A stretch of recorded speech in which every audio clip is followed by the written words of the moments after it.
Hello everyone, মই কৃষ্টি কইনে মোৰ অন্য এটা ভিডিঅ'লৈ আপোনালোক সকলোকে স্বাগতম জনাইছো। বাহিৰত যেহেতু পৰি আছিল বৰষুণ মানে একদম চিপচিপকে বৰষুণ পৰি আছিল। আজি বতৰটো বিৰাটেই ধুনীয়া আৰু বিৰাটেই ৰোমান্টিক হয় আৰু মোৰ একাউণ্টটো আৰু মোৰ পেজটো যেহেতু কেক ৰিলেটেড হয় গতিকে কেকৰ ভিডিঅ'টো অবভিয়াছলি দিমেই। আজি আছিলে মোৰ 1 কেজি এটা 2 tier cake. 1 KG actually 2 tier কেকবিলাক 1.5 কেজিতে ভাল লাগে। 1 কেজিতে ইমান এটা ভাল নালাগে, কিন্তু কাষ্টমাৰ ডিমাণ্ড আছিল যে তেওঁলোকৰ ঘৰত ইমান বেছি মানে মানুহ নাই কেক খোৱাৰ, গতিকে 1 কেজিতে মই ধুনীয়াকৈ বনাই দিব লাগে আৰু কাষ্টমাৰ ডিমাণ্ড অনুসৰি মই বিৰাট ধুনীয়াকৈ বনাই দিওঁ। প্ৰত্যেকটো কেকেই মই একদম পুৰা এফৰ্ট লগাই বনাওঁ যাতে বিৰাট টেষ্টি হওক আৰু বিৰাট দেখিবলৈ ধুনীয়া হওক।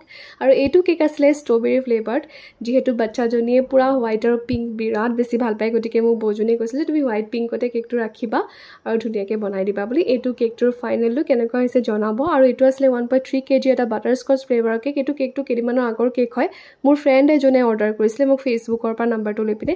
এইটো কেক আছিলে 1/2 কেজিৰ চকলেট ফ্লেভাৰৰ কেক। এইটো কেইদিনমানৰ আগৰে ডৰেমন থিম কেক আছিলে। আৰু এইটো আছিলে 1.5 কেজিৰ এটা চকলেট ফ্লেভাৰ কেক। এইটো মোৰ ওচৰৰ দাদা এজনে অৰ্ডাৰ কৰিছিল, তেওঁলোকক তল কেক নালাগিছিলে।